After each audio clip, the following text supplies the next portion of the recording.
Ертеде, ешкі құйрығы келтеде, бір қандықта үш бау кеспе ұры болыпты. Бұлардың үшеуі де жүрсе жымың білдірмейтін, тіксе жымын ілдірмейтін нағыздардың өзі екен. Үшеуі басқа тіпті қанның қазынасына да ауыз салыпты. Оларға қарсы қан не бір амал айла жасаса да ұстатпай құтыла беріпті. Бір күні қан бой жеткен қызына: қазынаны күзетуге өзің бар, лайынша елеусізсің ғой, күш көрсете қоюға жолыңда жіңішке. Егер реті келсе мұртысы болса, алдап сулап мұртының оң жағын білдірмей қиып ал депті. Қан қызы сол түні күзетке тұрады. Түннің бір уақытында ұрыларда келіп, қолына түскен дүние мүліктерін ұрлауға кіріседі. Киімін өзгертіп киген қан қызына тіпті мән бермей емін еркін қимылдайды. Аңсын аңдап ретін келтірген қан қызы мұртысының оң жақ мұртын қиып алып қалады. Ертесіне таң азанда қан бұл хабарды естісімен қуанып, мұртының оң жағы қиылған адамды алдыма алып келіңдер деп жасауылдарына бұйрық береді.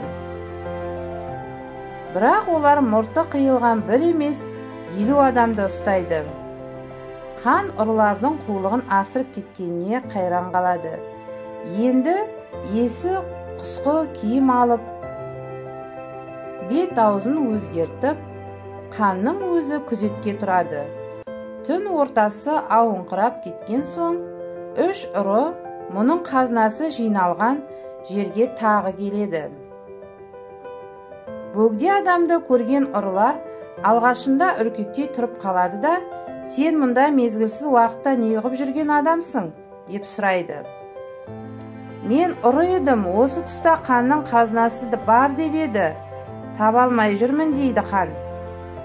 Бұған күмәнданған ұрылардың басшысы: жай адам ұры болмайды. Ұры өлімге бастыге біледі, өзгеше бір өнері болады. Сондай өнер сенде бар ма? дейді. Ұрымын дедім ғой, өздерінің қандай өнерлерің бар? деп қан ұрыларға қарсы сұрақ қояды.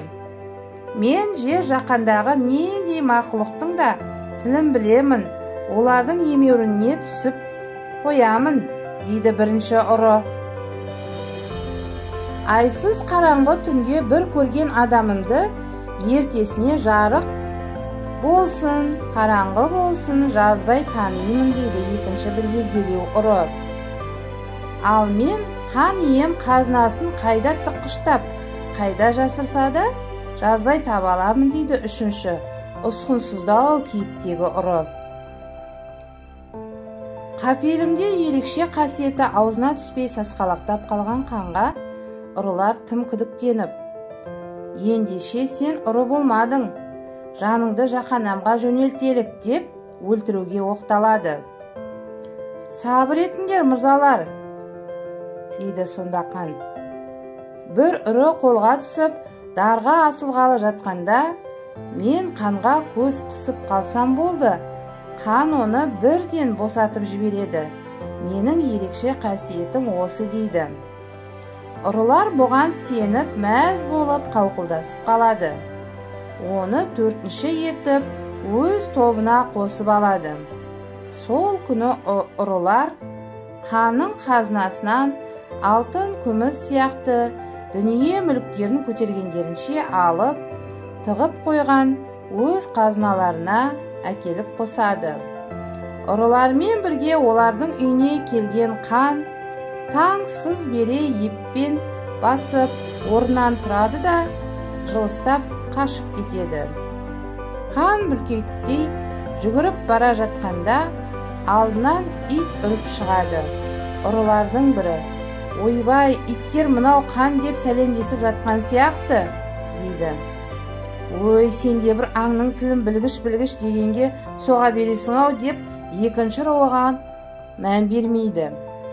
Дегенмен аңның тілін білетін ұры қасындағыларды оятып қашпақ болады. Бірақ осы уақытта қанның жасауылдары келіп жетіп, бұлардың қол аяғын байлап, барлық дүние мүліктерімен қоса қан алдына алып келеді. Қан оларды дарға асуға әмір береді. Жендеттер де білектерін сыбанып, дір ағашын дайындай бастайды. Бір көргенін жазбай танитын ұры, түндегі бізбен бірге болған мына қанның өзі екен, деп қасындағыларға сыбырлайды. Сонда үшінші ұры қанға былай дейді: дат тақсыр, бас кеспек болса да тіл кеспек жоқ, соңғы сөзімді беріңіз. Датың болса айт, дейді қан.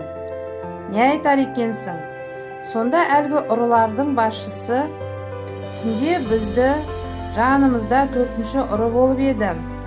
Соның ерекше қасиеті осы жерде керек болып тұр, дейді. Егер оның сол қасиеті болмағанда, біз осы іске барар медік, бармас едік, дейді. Сөзден тосылған қан үшеуіне де бостандық беруге мәжбүр болады.